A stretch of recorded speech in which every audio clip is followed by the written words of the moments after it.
할렐루야! 오늘은 세종을, 내일은 대한민국과 온 땅에 전도와 선교의 사명을 감당하는 세종순복음 드림교회입니다.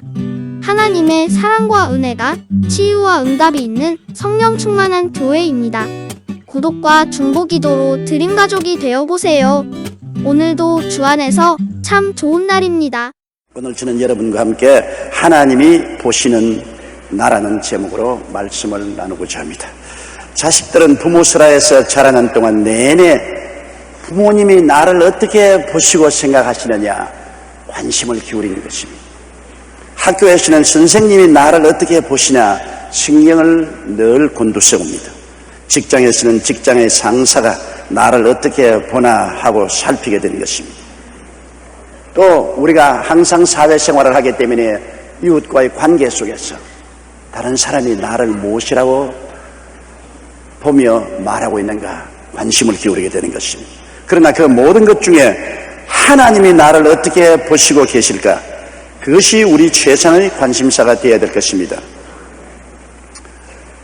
첫째로 우리 모두 인생을 살아가면서 자기 자신을 볼 때 자기 자신에 대해서 실망한 경험이 한두 번 이상은 다 있을 것입니다. 저도 어느 날 저 자신에 대하여 대단히 낙심한 적이 있습니다. 하루는 갑자기 마귀의 무시무시한 참소가 내 마음속에 덮쳐왔습니다. 갑자기 마귀가 와서 저에게 참소를 했습니다. 야, 너는 정말 별 볼 일 없는 놈이다. 너는 학식도 많지 아니하고 학력도 별 볼 일 없고 사회적인 배경도 없고 능력도 없고 인격적으로도 고상하지 못하고 하나님께 헌신과 충성도 부족한 너 같은 인생이 무슨 자격으로 주의 종이라고 날뛰느냐. 계속해서 마귀의 참수가 내 마음속에 들어오게 되면 그 다음에는 너는 인생 실패자다. 너 같은 놈은 정말 주의 종으로 존재할 수 없다. 그러한 것이 마음속을 확 눌렀습니다. 좌절하고 참담한 심정이 되어 하나님 앞에 앉아서 하나님, 저는 버림받아야 마땅한 사람입니다. 나는 살아있을 필요가 없는 사람입니다. 그런 넋두리를 하고 있으니까 갑자기 하나님의 계시가 한 줄기 빛과 같이 마음속에 임하는 것을 체험했습니다. 그때 하나님께서 말씀하기를 나는 너의 그 많은 약점을 보고 평가하지 않고 너 안에 있는 작은 장점을 보고 평가한다. 너가 많은 결점이 있음에도 불구하고 너희 마음속에 하나님을 사랑하는 마음이 있는 것을 보기 때문에 나는 너를 절대로 버리지 않는다. 깜짝 놀랐습니다.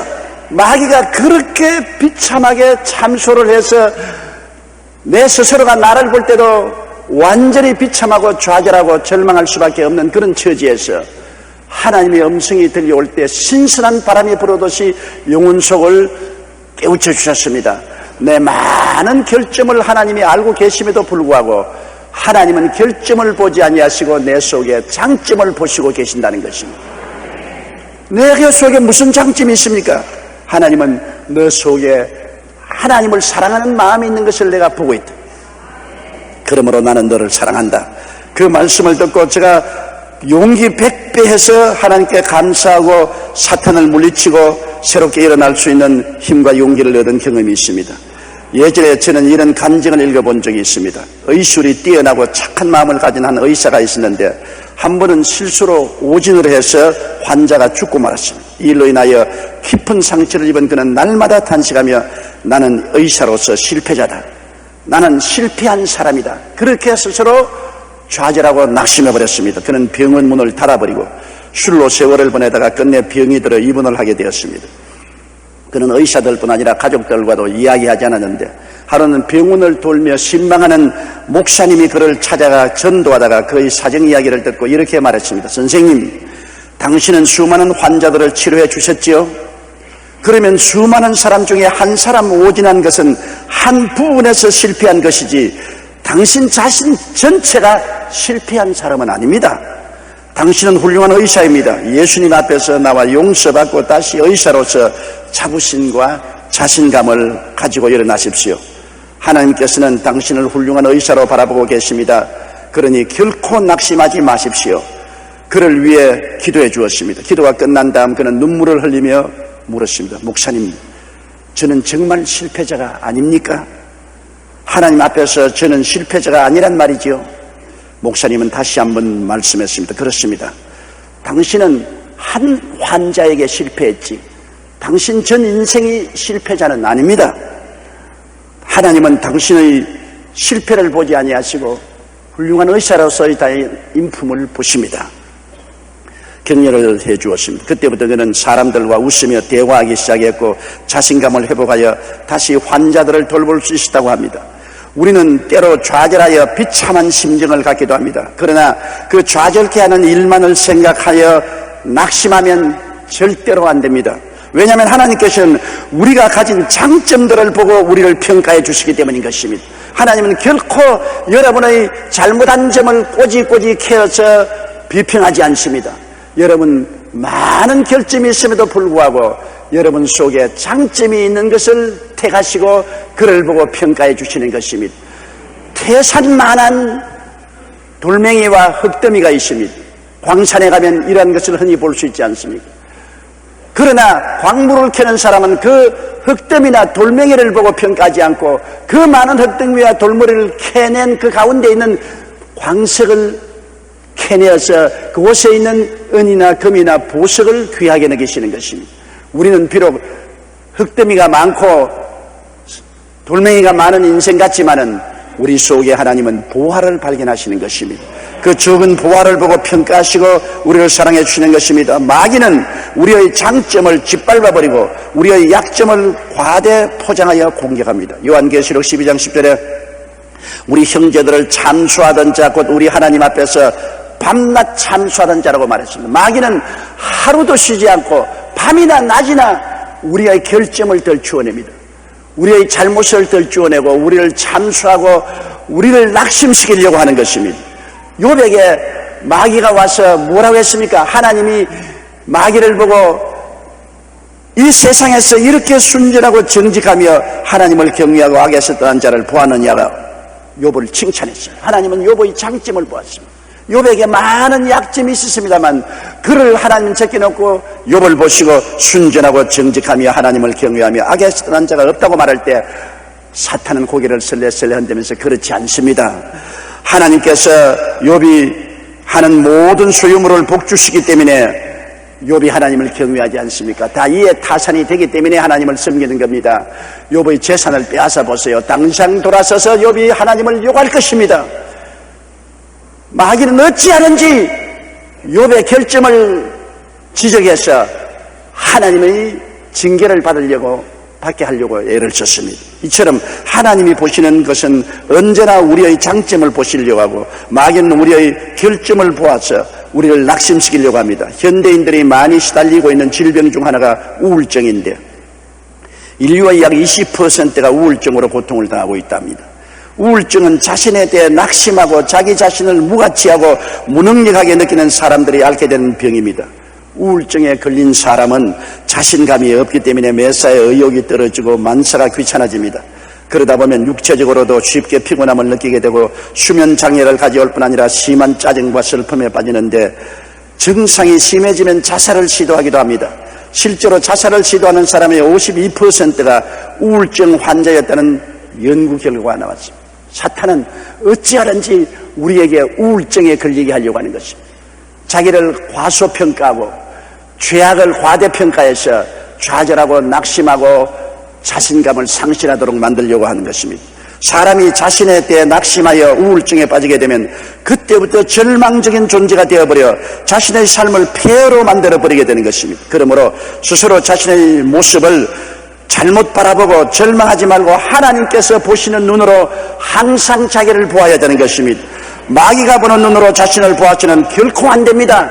하나님은 여러분을 살리려고 하고 마귀는 여러분을 죽이려고 합니다. 성경에는 도적이 오는 것은 도적질하고 죽이고 멸망시키는 것뿐이요 인자가 온 것은 양으로 생명을 얻게 하되 풍성히 얻게 하려 왔다고 말씀한 것입니다. 마귀는 나쁜 마귀입니다. 하나님은 좋은 하나님이신 것입니다. 마귀는 우리 나쁜 점을 덜추어내서 우리를 짓밟으려고 하지만은 하나님은 우리의 좋은 점을 발견해서 우리를 격려하고 높여주려고 하시는 것입니다. 야훼는 야곱의 허물을 보시지 않으신다고 말했습니다. 불순종과 불신앙으로 얼룩진 이스라엘을 하나님은 모압 왕 발락 앞에서 이방 선지자 발람을 통하여 말씀하셨습니다. 이스라엘 백성이 광야를 지나오면서 얼마나 하나님을 슬프게 했습니까? 불순종, 불신앙, 반역으로 여러 번 하나님을 노하게 하셨습니다. 이스라엘이 가나안 땅 변경에 와서 모압을 침략하려고 할 때 모압 왕 발락이 너무나 겁이 났습니다. 이방인 선지자 발람을 청에다가 이스라엘을 저주해달라고 했었습니다. 발람이 이스라엘을 저주하기 위해서 발락이 만든 제단 앞에 섰을 때 하나님의 성령이 이방 선지자 발람에게 임하여서 뭐라고 말한 줄 압니까? 그렇게 불순종과 불신앙으로 얼룩진 이스라엘을 하나님은 모압 왕 발락 앞에서 긍정적으로 말씀했습니다. 민수기 24장 18절로 24절에 발람이 노래를 지어 가로되 발락이여 일어나 들을지어다. 십보로의 아들이여 나를 자세히 들으라. 하나님은 인생이 아니시니 시근치 않으시고 인자가 아니시니 후회가 없으시도다. 어찌 그 말씀하신 바를 행치 않으시며 하신 말씀을 실행치 않으시랴. 내가 축복의 명을 받았으니 그가 하신 축복을 내가 돌이킬 수 없도다. 야훼는 야곱의 허물을 보지 아니하시며 이스라엘의 패역을 보지 아니하시는도다라고 말하는 것입니다. 그렇게 허물이 많고 패역이 많지만은 하나님 앞에서는 원수 모압 왕 발람 앞에서 선지자 발락을 통하여 말씀하시기를 야훼는 야곱의 허물을 보지 아니하시며 이스라엘의 패역을 보지 아니하신다고 말씀한 것입니다. 하나님은 여러분의 허물을 보시려고 하지 않습니다. 여러분의 패역을 보시려고 하지 않습니다. 여러분 속에 그래도 하나님을 사랑하고 순종하려는 그 장점의 불씨를 보시고 그를 살리려고 하시는 것입니다. 마귀는 항상 여러분의 허물을 들추어내고 패역을 들추어내서 파멸시키고 좌절시키려고 한다는 것을 잊지 말아야 될 것인 것입니다. 하나님은 우리를 긍휼히 여기신다는 것을 오늘 시편 말씀을 통해서 읽지 않았습니까? 다시 한번 들어보십시오. 시편 103편 8절로 17절입니다. 야훼는 자비로우시며 은혜로우시며 노하기를 더디하시며 인자하심이 풍부하시도다. 항상 경책지 아니하시며 노를 영원히 품지 아니하시리로다. 우리의 죄를 따라 처치하지 아니하시며 우리의 죄악을 따라 갚지 아니하셨으니 이는 하늘이 땅에서 높음같이 그를 경외하는 자에게 그 인자하심이 크심이로다. 동이 서에서 먼 것 같이 우리 죄가를 우리에게서 멀리 옮기셨으며 아비가 자식을 불쌍히 여김같이 야훼께서 자기를 경외하는 자를 불쌍히 여기시나니 이는 제가 우리의 체질을 아시며 우리가 진토임을 기억하심이로다. 인생은 그날이 풀과 같으며 그 영화가 들의 꽃과 같도다. 그것은 바람이 지나면 없어지나니 그것을 다시 알지 못하거니와 야훼의 인자하심은 자기를 경외하는 자에게 영원부터 영원까지 이르며 그 의인은 자손의 자손에 미치리니라고 말씀한 것입니다. 하나님이 우리에 대한 이 영광을 볼 때 우리는 감동하지 않을 수 없습니다. 하나님은 우리를 자비와 긍휼의 눈으로 보신다는 것을 잊지 말게 되시기를 주의 이름으로 축원합니다. 마귀는 우리를 저주와 심판으로 보지만은 하나님은 우리를 긍휼과 자비로 보시는 하나님이신 것을 알고 하나님을 경외해야 될 것입니다. 둘째, 하나님은 우리를 사랑으로 보십니다. 하나님은 우리를 사랑으로 보시기 때문에 사랑은 항상 우리를 돌보아 주시는 것입니다. 내가 보잘것 없어도 나의 삶을 항상 돌보시는 하나님이라는 것을 알아야 되는 것입니다. 하나님이 어떻게 돌보십니까? 부모가 자식을 사랑하기 때문에 자식을 위해서 모든 것을 예비하시며 돌보지 않습니까? 성경에는 자식이 부모를 위해서 예비하는 것이 아니라 부모가 자식을 위해서 예비한다고 말하는 것입니다. 하나님께서는 성경에 아담을 위해서 천지와 만물을 예비하시고 상함도 해함도 없는 아름다운 에덴 동산을 예비하신 것을 알 수 있습니다. 아담을 지어놓고 너 인생은 너가 살아라, 이마에 땀을 흘리고 고생하며 살아라고 말씀하지 않으셨습니다. 아담을 지으시기 전에 하늘과 땅과 세계와 그 가운데 모든 것을 예비하시고 아름다운 에덴을 예비하셔서 아담이 평안하게 살 수 있도록 해주신 것이 하나님의 사랑이요 돌보심인 것입니다. 창세기 2장 8절에 야훼 하나님이 동방의 에덴의 동산을 창설하시고 그 지으신 사람을 거기 두셨다고 말한 것입니다. 사람들이 다 패역해서 하나님을 반역하고 사탄의 편이 되었을 때 하나님을 경외하는 노아와 그 8 식구를 위해서는 하나님께서 사랑으로 돌보셨습니다. 방주를 예비하여 주셨습니다. 홍수가 와서 땅을 음습할 때 거기에서 피할 수 있도록 방주를 예비하신 것입니다. 히브리서 11장 7절에 믿음으로 노아는 아직 보지 못하는 일에 경고하심을 받아 경외하심으로 방주를 예비하여 그 집을 구원하였으니 이로 말미암아 세상을 정죄하고 믿음을 쫓는 의의 후사가 되었느니라.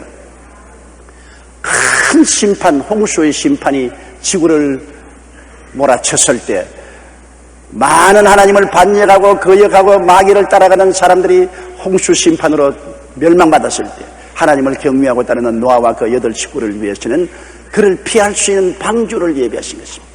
이것은 극히 상징적인 의미를 가지고 있습니다. 장차 하나님이 이 세상을 불로 심판하실 때 하나님을 경외하는 자들을 위해서는 새하늘과 새 땅과 새 예루살렘으로 예비해 주신 것입니다. 예수 믿는 사람이 환난을 통할 것이라고 하는 사람도 있지만은 여러분, 예수 믿는 사람이 환난을 통하지 않을 것은 노아가 홍수 속에 음몰되지 아니하시고 방주를 예비해 주신 것처럼 하나님은 세상을 심판하실 때 주의 백성들이 피할 것을 예비해 주신 것입니다. 주께서 호령과 천사장의 고함과 하나님의 나팔로 친히 하늘로 쫓아 강림하시리니 주 안에서 죽은 자들이 먼저 일어나고 살아남은 자들이 다 변화되어 공중에서 피난처를 얻게 되는 것입니다. 하나님은 예비하시는 하나님, 돌보시는 하나님 것입니다.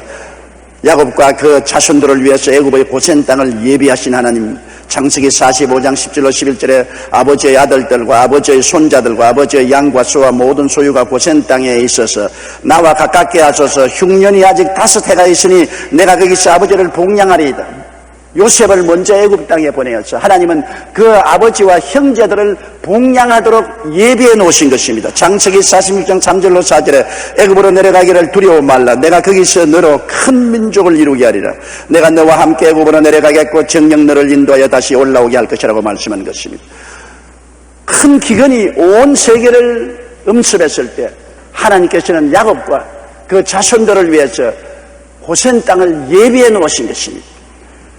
430년 동안 애굽에서 종살이했던 이스라엘 백성들을 위해서는 하나님이 다시 가나안 땅을 예비해 놓으시고 이스라엘을 모세를 통해서 인도해 내신 것입니다. 하나님은 사랑하시기 때문에 돌보시기 때문에 예비해 놓을 수밖에 없는 것입니다. 출애굽기 3장 8절에 내가 내려와서 그들을 애굽인의 손에서 건져내고 그들을 그 땅에서 인도하여 아름답고 광대한 땅, 젖과 꿀이 흐르는 땅, 곧 가나안 족속, 헷 족속, 아모리 족속, 브리스 족속, 히위 족속, 여부수 족속의 지방에 이르려 하노라.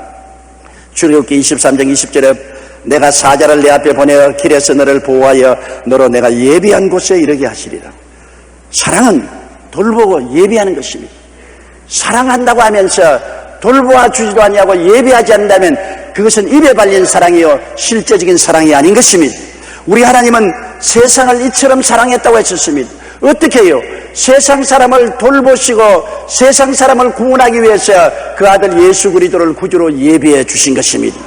구주 예수님을 예비하신 하나님은 얼마나 큰 사랑입니까? 마태복음 1장 23절에 보라 처녀가 잉태하여 아들을 낳을 것이요 그 이름은 임마누엘이라 하셨으니 이를 번역한즉 하나님이 우리와 함께 계시다 함이라고 말한 것입니다. 하나님이 세상을 이처럼 사랑하사 독생자를 주셨으니 이는 누구든지 저를 믿으면 멸망하지 않고 영생을 얻게 하리 함이라고 말씀하신 것입니다. 하나님께서는 우리를 사랑하시기 때문에 돌보시기 때문에 우리의 미래를 다 예비해 주신 것입니다. 우리는 지금 이 세상에서 수고하고 고생하고 살지만은 우리 하나님은 우리를 위해서 천국을 예비해 놓고 계시는 것입니다. 눈물과 근심과 탄식과 이별하는 것이나 고가는 것이나 앓는 것이 없는 영광스러운 곳을 이미 예비해 놓으신 것입니다.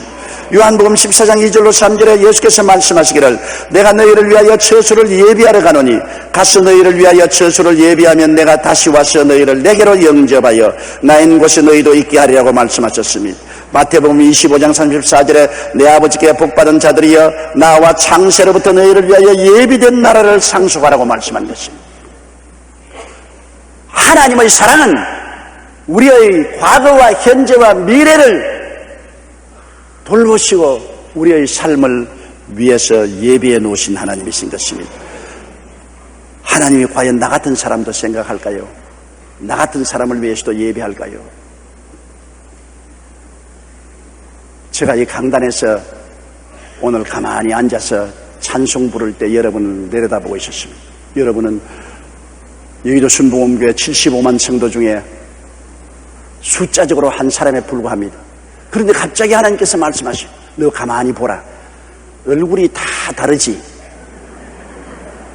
내 속으로 다 다릅니다. 보아라. 얼굴이 다 다르지. 다 특별한 개인이. 나는 그 한 사람 한 사람을 특별히 개인적으로 사랑한다. 한꺼번에 사랑하지 않는다. 얼굴이 다른 것처럼 나는 다 한 사람 한 사람 다른 사람으로서 내가 1대1로 내 자식으로 사랑한다. 그러므로 한 사람 한 사람을 귀하게 여겨라. 여의도 순복음교회 성도 75만이라고 말하지 말아라. 한 사람 한 사람이 다 내게는 1대1로 귀하고 사랑하는 내 자식들이기 때문에 한 사람 한 사람을 귀하게 여겨라. 굉장히 감동 있게 하나님 말씀을 마음속에 들었습니다. 그러므로 우리 한 사람 한 사람이 다 하나님께 개인적으로 귀중한 존재이기 때문에 한 사람 한 사람 개인적으로 사랑하고 돌보시고 예비하고 계신 것입니다. 고린도전서 2장 9절에 기록된 바 하나님이 자기를 사랑하는 자를 위해서 예비하신 모든 것을 눈으로 보지 못하고 귀로 듣지 못하고 사람의 마음으로도 생각지 못했다는 것 같으니라고 말한 것입니다. 눈으로 우리가 보지도 못하고 귀로 듣지도 못하고 감히 마음으로 생각지 못한 놀라운 일을 하나님은 우리 한 사람 한 사람을 위해서 예비해 놓았다는 것입니다. 그러므로 하나님은 우리를 사랑의 눈으로 보신다는 것을 알아야 됩니다. 조지 뮬러 목사님은 평생 하나님만 의지하면서 고아원을 운영했던 분입니다. 한 번은 기업가들이 뮬러 목사님께 찾아와서 3,000명의 고아를 먹이고 입히고 교육시키기에 얼마나 힘이 드십니까? 우리 기업가들이 매달 일정한 금액을 모아 드릴 테니 그것으로 고아원을 운영하십시오. 그렇게 말했습니다. 보통 사람 같으면 아이고 감사합니다. 하나님 복을 받으세요. 그 돈을 보내주시면 너무나 고맙겠습니다. 그렇게 할 거 아닙니까? 그러나 조지 뮬러 목사님은 성인은 고맙습니다만 그럴 필요가 없습니다. 제게는 저를 돌봐주신 크신 어른이 계십니다. 그렇게 말했습니다. 이 사람들이 놀라서 어떤 어른이시기에 그 많은 돈을 매달 주십니까? 하고 물으니까 뮬러 목사님은 내가 모시는 그 어른은 하늘과 땅과 세계와 그 가운데 모든 것을 지으신 하나님이십니다. 하나님께서 내가 부탁하고 기도하는 것마다 다 응답해 주십니다라고 말한 것입니다. 조지 뮬러 목사님의 기도실에는 야외 1에 하나님이 준비하신다는 글이 늘 붙어 있었다고 합니다. 그는 오직 예비하시는 하나님을 의지하고 그분에게만 기도하여 5만 번의 기도 응답을 받고 3,000명의 고아들을 먹이고 입히고 교육시켰습니다. 성경에는 하나님이 자기를 사랑하는 자들을 위하여 예비한 모든 것은 눈으로 보지 못하고 귀로 듣지 못하고 마음으로 생각지 못했다고 했습니다. 오직 우리가 하나님을 믿고 의지하면 하나님께서 예비한 것들을 베풀어 주시는 것입니다. 시마다 때마다 하나님은 당신을 사랑하는 자를 위해서 예비한 것을 우리에게 나타내 주시는 것입니다. 이 놀라운 하나님 아버지, 그분을 우리의 어른으로 모셨으니 우리가 이 세상에서 두려워하지 않을 수 있습니다. 하나님은 우리를 자비와 긍휼로 보시고 크게 사랑의 눈으로 바라보고 계신 것입니다. 그러므로 셋째로 이런 자비와 긍휼의 눈으로 보시고 사랑의 눈으로 보시는 하나님을 모신 우리는 어떻게 살아야 되겠습니까? 하나님은 우리의 자비의 하나님, 십자가 예수 그리스도를 통해서 항상 우리를 찾아오시는 하나님인 것을 알아야 되는 것입니다. 하나님을 그냥 하나님으로 생각하지 마십시오. 신약 시대에는 하나님은 예수 그리스도의 십자가를 통해서 찾아오시는 하나님인 것입니다. 십자가 통하지 않는 하나님은 하나님이 아닙니다. 제가 신학교 다닐 때 하나님의 사람이라는 어느 여선지자가 있다고 그래서 미국 상사한 사람과 함께 남산 밑에 찾아가니까 그 여선지자는 사람이 하는 말이 자기는 하나님 아버지와 직접 통하기 때문에 예수 같은 것 필요 없다고 그런 말입니다. 나는 너무나 충격을 받았습니다. 왜냐하면 아들이 있는 자에게는 아버지가 있고 아들이 없는 자에게는 아버지도 없다고 말한 것입니다. 본래 하나님을 본 사람이 없으되 그 독생하신 예수님이 나타내셨다고 말한 것입니다. 예수님은 하나님의 영광의 광채시여 그 본체의 형상입니다. 그래서 예수님이 말씀하기를 나를 본 자는 아버지를 보았다고 말씀한 것입니다. 오늘날 하나님은 예수님을 통해서 나타나시는 하나님, 예수님을 통해서 찾아오신 하나님인 것입니다. 그러므로 하나님을 생각할 때는 언제나 십자가에 못 박여 몸을 찢고 피를 흘려주신 사랑과 자비의 하나님이라는 것을 잊지 말아야 되는 것입니다. 우리를 긍휼히 보시고 늘 우리가 무엇을 먹을까, 무엇을 입을까, 무엇을 마실까, 어떻게 살까를 돌보아 주시는 하나님이신 것입니다. 아비가 자식을 불쌍히 여긴 같이 야훼께서 자기를 경외하는 자를 불쌍히 여기신다고 말한 것입니다. 성경에는 하나님은 긍휼을 원하시고 제사를 원치 않는다고 말씀하셨습니다. 제사는 무엇입니까? 죄를 지은 사람을 대신해서 짐승이 심판을 받아 목을 따서 피를 흘려 죽이는 것을 말합니다. 제사는 죄에 대한 심판을 말하는 것입니다. 하나님께서는 성경에 말하기를 나는 자비를 원하고 제사를 원치 않는다. 나는 심판보다는 용서와 사랑을 원한다고 말씀한 것입니다. 하나님은 여러분 심판받기를 원하지 않습니다. 여러분에게 사랑과 자비와 용서와 긍휼을 베풀기를 원하시는 것입니다. 이번 정부 발표에 보니까 8.15 기념일에 650만 명의 범죄자들을 대통령께서 무죄 방림할 계획이라고 말했습니다. 비난한 사람도 많습니다만 나는 굉장히 마음이 뜨거워졌습니다. 왜냐? 하나님의 심정인 것입니다. 하나님은 제사를 원치 아니하시고 긍휼을 원하시는 것입니다. 국민 대단합을 위해서 용서와 사랑으로 품는 것이 채찍으로 때리는 것보다 낫다는 것을 알아야 되는 것입니다. 채찍도 필요하지만 채찍보다도 사랑이 더 필요한 것입니다. 우리가 자식을 교육할 때 항상 채찍으로 종아리만 때리면 자식의 마음속에 부모에 대한 반발과 원한만 쌓여지는 것입니다. 채찍은 할 수만 있으면 적게 때리고 사랑은 많이 해줘야 되는 것입니다. 사랑이 사람을 변화시키는 것이지 채찍이 사람을 변화시키지는 않습니다.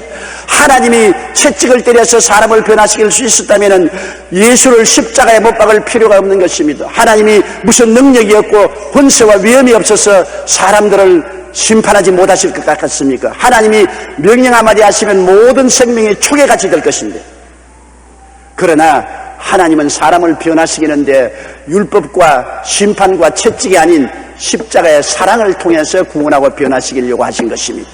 그 말씀을 우리가 늘 잊지 말아야 됩니다. 나는 자비를 원하고 제사를 원치 아니한다. 저는 어릴 때 우리 형제간이 많았기 때문에 항상 싸웠습니다. 하루도 집안에서 9 형제간에 한두 사람 안 싸우는 사람이 없었어요. 그러면 저녁에 부모님이 장사하고 돌아오시면 서로 자기가 잘했다고 고발을 합니다. 우리 생각에는 우리가 잘했으니까 고발을 하면은 부모가 우리 편 들어주고 형이나 동생을 꾸짖을 줄 알았는데, 그럴 때마다 부모님은 우리의 고발을 원치 않으셨습니다. 제가 고발하면 어떻게 오빠가 되어서 여동생을 구박하느냐? 분명히 제가 잘못했잖아요. 그래도 네가 구박하는 거 듣고 싶지 않다. 부모는 긍휼을 원하지 심판을 원하지 않았었습니다. 또 우리 동생이 나를 고발해도 부모님은 그것을 언짢게 여기셨습니다. 부모가 자식을 기르면 형제간에 서로 용서하고 사랑하기를 원하지 서로 고발하고 심판하기를 원하지 않습니다. 우리 하나님의 뜻도 그와 같은 것입니다. 욥기 14장 17절에 내 허물을 주머니에 봉하시고 내 죄악을 싸매시나이다. 내 죄를 주님께서는 주머니에 봉해버리고 안 보이게 만들고 죄악을 싸매버립니다. 어찌한지 덮어버리기를 원하시는 것입니다. 최후에는 예수 그리스도의 십자가의 보혈로 덮어버리고 마는 것입니다. 예수님이 보혈로 덮어서 씻어버리면 죄가 다시는 눈에 보이지 않게 되는 것입니다. 야고보서 5장 11절에 주는 가장 자비하시고 긍휼히 여기시는 자시라고 말씀하고 계신 것입니다. 그러므로 하나님은 자비의 하나님, 긍휼을 원하시고 제사를 원치 않는 하나님이라는 것을 알고, 우리도 우리의 이웃을 대할 때 하나님의 뜻을 쫓아 긍휼을 베풀고 제사를 요구하지 말게 되시기를 주의 이름으로 축원합니다. 그리고 이렇게 긍휼을 베푸시고 사랑으로 우리를 보시는 하나님 앞에 의심치 말고 하나님을 믿어야 되는 것입니다. 자꾸 하나님을 반은 믿고 반은 안 믿고 의심하고 불안에 뜨는 사람이 많습니다. 히브리서 11장 6절에 믿음이 없이는 기쁘시게 못하는 하나님께 나아가는 자는 반드시 그가 계신 것과 또한 그가 자기를 찾는 자들에게 상 주시는 이심을 믿어야 할지니라. 벌 주시는 이심을 믿으라는 말은 안 합니다. 상 주시는 이심을 믿어야 할지니라. 하나님은 어떠한 명분으로든지 상을 주시고 싶어 하는 것입니다. 벌을 주시기를 원치 않습니다. 조그마한 잘한 것만 있어라도 하나님은 상을 주시기를 원하시는 좋은 하나님이라는 것을 알아야 되는 것입니다. 야고보서 1장 6절에 오직 믿음으로 구하고 조금도 의심하지 말라.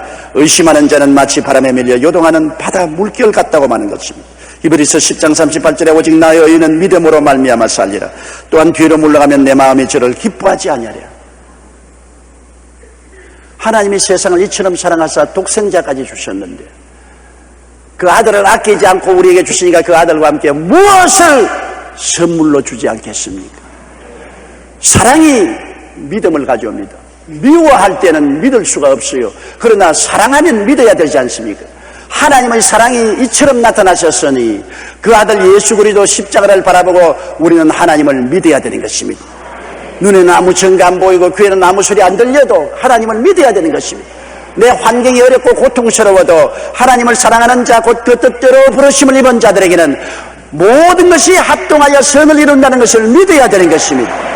하나님은 믿는 자를 사랑하시고 내 믿은 대로 될지어다고 말씀하는 것입니다. 할 수 있거든이 무슨 말이냐? 믿는 자에게는 능치 못하심이 없나니라고 말씀하시고 계신 것입니다. 믿지 않고 환경만 바라보면 낙심하게 되는 것입니다. 하루는 마귀가 자신의 작전용 도구를 경매에 붙인다고 광고를 냈습니다. 이 광고를 보고 마귀의 무기들을 보기 위해 구매자들이 모여들었습니다. 경매품은 죄짓게 하는 데 사용될 무기인데 탐욕을 품게 하는 데 사용될 무기 등으로 분류되어 잘 진열되어 있었습니다. 그런데 그 중에 비매품이라고 표시된 도구가 있어 구매자의 눈을 끌었습니다. 마귀는 이 비매품에 대해서 이렇게 설명했다고 합니다. 다른 도구는 다 팔 수 있지만 이것만은 팔지 않습니다. 이것은 우리의 가장 강력하고 비밀스러운 무기이기 때문입니다. 이 무기의 이름은 낙담인데 이 낙담을 가지고 사람의 마음을 뚫고 들어가기만 하면 인격과 생활을 마음대로 파괴할 수 있습니다. 그렇습니다. 불신앙이 가져다 오는 낙심은 마귀가 가장 즐겨 쓰는 도구인 것입니다. 마귀는 우리의 약점을 과대 포장하여 비난하고 공격함으로 우리를 낙심케 합니다. 누구에게나 약점은 있게 마련입니다. 그러나 하나님은 항상 우리의 약점이 아닌 장점을 보고 우리를 세워주기를 원하시고 계신 것입니다. 낙심하지 말아야 되는 것입니다. 뒤로 물러가면 내 마음이 기뻐하지 않는다고 주님께서 말씀하신 것입니다. 그러므로 항상 우리는 깨어져 주님께 순종하십시다. 하나님은 순종하는 자를 사랑하십니다. 하루는 제가 하나님 앞에 엎드려서 기도하고 있는데 하나님께서 갑자기 말씀을 하셔요. 성령으로 마음속에서. 야, 너 나 속상하게 하지 마라. 나는 많은 일에 너 때문에 속이 많이 상한다. 깜짝 놀랐습니다. 나는 하나님 속상한 줄 몰랐어요. 우리 부모들은 자식을 기를 때 속상할 때 많잖아요. 자식이 반드시 미운 것은 아닌데 부모의 뜻대로 살지 못하면 부모가 속상하지 않아요. 우리 어머님은 9 자녀를 길렀기 때문에 항상 입에 달린 말씀을 하시는 것을 제가 어릴 때 들어서 늘 기억납니다. 아이고 속상해 죽겠다. 내가 속상해 죽겠다. 그래서 난 늘 속으로 생각하기를 속이 뭐가 상하냐. 어머니가 속이 상하냐 그러는데 나는 상한 걸 보지도 못했는데 뭐 속이 상하냐. 그러나 제가 자식을 길러보니까 나는 9을 기르지 않고 셋만 길러도 속이 얼마나 상한지 말도 못해. 그렇다고 해서 꼭 꼬집어서 내가 징계를 내릴 정도는 아니지만은 좀 더 잘해줬으면 좋겠다. 좀 더 낫게 해줬으면 좋겠다. 그게 속상합니다. 근데 제가 기도하는데 하나님께서 야, 나 너 때문에 속상한다. 하나님도 속이 상해요? 그러니까 나라고 속 안 상할 줄 아느냐? 야, 깨달았습니다. 여러분, 우리가 하나님을 섬기고 살면은 우리 하나님은 자비하고 긍휼하고 사랑으로 우리를 대해주는데 이런 하나님을 속상하게 하지 말아야 되는 것입니다. 하나님이 우리를 자비롭게 생각하시고 사랑으로 안 보아주시면 속상할 필요 없지요. 여러분이 길을 걸어가는데 나머지 자식이 흙에 뒹굴고 흙더미에 온 몸을 더럽히더라도 그거 보고 속상합니까? 나무 자식 보고 속상하지 않아요. 그러나 내 자식이 흙탕물에 뒹굴고 온 전신이 흙물에 꽉 묻어 있으면 속상합니까? 속 안 상합니까? 속상하지요. 그건 왜냐? 내가 내 자식을 사랑하고 긍휼히 보고 있기 때문인 것입니다. 하나님께서 여러분을 사랑하시고 긍휼히 여기시기 때문에 여러분이 하나님께 불순종하고 하나님을 잘 따르지 않으면 하나님 속상해 하십니다. 반드시 큰 죄를 지었기 때문에 그런 것은 아닙니다. 하나님이 좀 더 나은 사람이 되었으면 좋겠다고 기대하는데 기대에 못 미치면 하나님 속상하는 것입니다. 로마서 6장 16절에 너희 자신을 종으로 들여 누구에게 순종하든지 그 순종함을 받는 자의 종이 되는 줄을 너희가 알지 못하느냐. 세상을 따라 나가면 세상 종이 되고, 돈을 따라가면 돈의 종이 되고, 마약을 따라가면 마약의 종이 됩니다. 우린 주님을 따라가야 되는 것입니다. 하나님을 기쁘시게 해야 되는 것입니다. 갈라디아서 5장 1절에 그리스도께서 우리로 자유케 하려고 자유를 주셨으니 그러므로 굳세게 서서 다시는 종의 멍에를 매지 마라. 세상 종의 멍에는 다 벗어버리고 그리스도의 사랑의 멍에 밑에 들어가는 여러분 되시기를 바랍니다. 말잔 듣는 것 주님 정말 좋았어요. 순종이 제사보다 낫고 듣는 것이 수양의 기름보다 낫다고 말하는 거죠. 말 잘 들어야 돼요. 우리 자녀들도 부모 말 잘 들으면 부모가 얼마나 이뻐하시는가. 불순종하면 부모의 마음에 고통을 가져오지 않습니까? 하나님의 말씀에 우리가 순종을 잘해야 되고 하나님을 기뻐하며 감사하며 살아야 되는 것입니다. 모든 동물 중에 사람이 제일 좋아하는 동물이 뭡니까? 개입니다. 개는 좋은 평가를 받지 못하고 있어요. 나쁜 사람 보면 개 같은 놈이라고 말하고, 잘못하면 개 같은 짓 한다. 실제는 개가 그렇게 나쁘지 않은데 자꾸 왜 사람들이 개를 그렇게 악평을 하는지 모르겠어요. 개만침 주인을 좋아하는 사람이 없습니다. 그저 주인이 하루 12번 들어와도 12번 다 이렇게, 주인이 훌륭한 사람이어도 좋아하고 주인이 도둑놈이라도 좋아하는 것입니다. 개만침 사람을 좋아하는 동물이 없습니다. 그렇기 때문에 내내 사람들은 개를 애완동물로 키우는 것입니다. 고양이같이 차고 냉정해서 야옹 하고서 못 본 채 합니다. 조금만 자기 귀에 거슬리면 싹 핥히죠. 돼지가 주인을 좋아합니까? 닭이 주인을 좋아합니까? 개는 사람을 좋아하기 때문에 사람은 개를 기뻐하고 개를 애완동물로 키우지 않습니다. 개 비유해서 안 되겠지만은 우리도 누구든지 상대를 기뻐하고 즐거워하면 그 사람을 좋아하는 것입니다. 자식도 많이 길러도 그 중에 특별히 부모를 기뻐하고 부모에게 감사하면 그 자식에게 더 애정이 가지 않습니까? 제자를 길러도 제자가 선생님을 더 기뻐하고 감사하면 그 제자에게 더 애정이 가는 것은 어찌할 도리가 없는 것입니다. 하나님도 마찬가지입니다. 하나님을 감사하고 하나님을 기뻐하면 하나님이 그를 더 사랑하게 되는 것입니다. 시편 103편 2절에 내 영혼아 야훼를 송축하며 그 모든 은택을 잊지 말라고 말한 것입니다. 하나님을 송축하고 기뻐하면 하나님이 은택을 주신다는 것입니다. 느헤미야서 8장 10절에 야훼를 기뻐하는 것이 너의 힘이라고 말한 것입니다. 시편 91편 14절에 저가 나를 사랑한즉 내가 저를 건지리라. 저가 내 이름을 안즉 내가 저를 높이라고 말한 것입니다.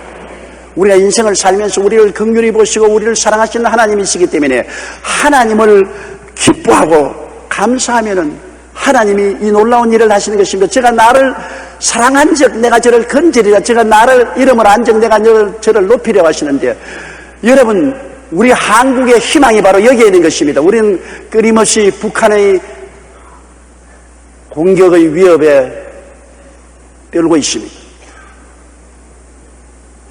미국과 중국과 소련과 일본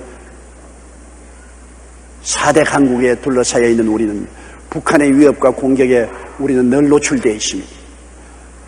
그러나 우리가 하나 알 것은 우리 대한민국에 하나님을 사랑하는 백성들이 1200만이 있습니다. 하나님을 사랑하는 백성 1200만이 있으니 성경에 하나님이 제가 나를 사랑한즉 내가 저를 건지리라고 말씀한 거죠. 하나님의 손길로 건지시면 사람이 막지 못합니다. 육자회담이 우리를 건져주는 것은 아닙니다. 우리가 어떻게 북한을 달리기 위해서 전기를 보내주고 쌀을 보내주고 비료를 보내주고 그런 것이 우리 한국을 건지지는 않습니다. 그거는 우리가 북한이 우리 동포이기 때문에 사랑을 베푸는 것입니다.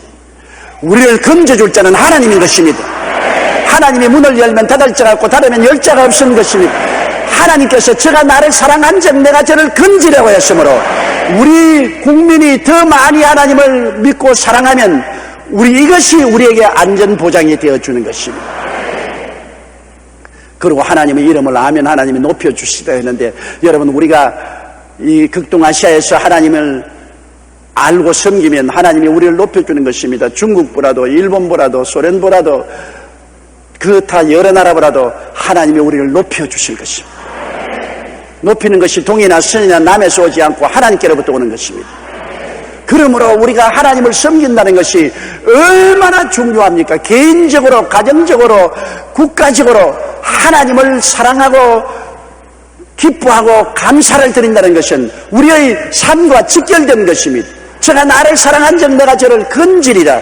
저가 내 이름을 안 적 내가 저를 높여주겠다고 말씀합니다. 역사적으로 이것이 사실로 증명된 것을 우리는 잘 알고 있는 것입니다.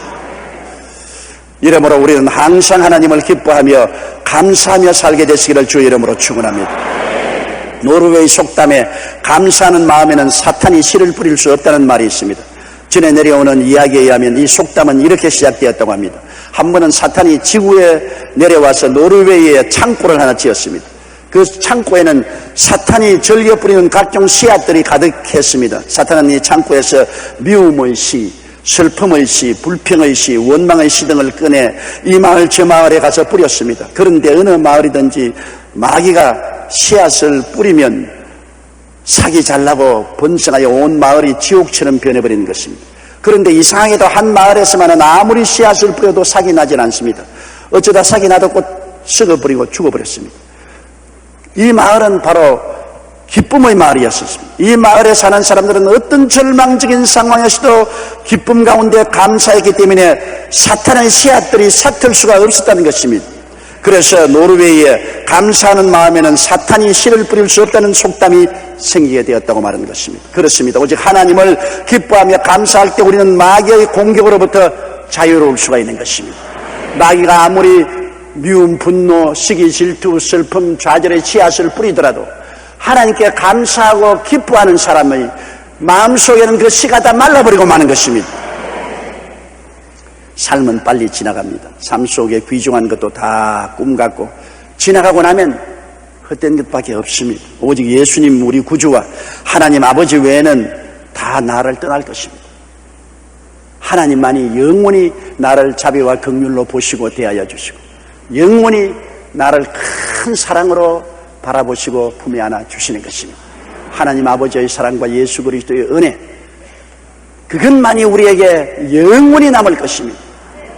이러므로 사람이 나를 어떻게 보느냐, 부모가 나를 어떻게 보느냐, 선생이 나를 어떻게 보느냐, 상사가 나를 어떻게 보느냐, 이웃이 나를 어떻게 보느냐, 이것도 중요하지만 가장 중요한 것은 하나님께서 어떻게 나를 보시고 계신 것을 항상 마음에 올바르게 알아야만 된다는 것입니다.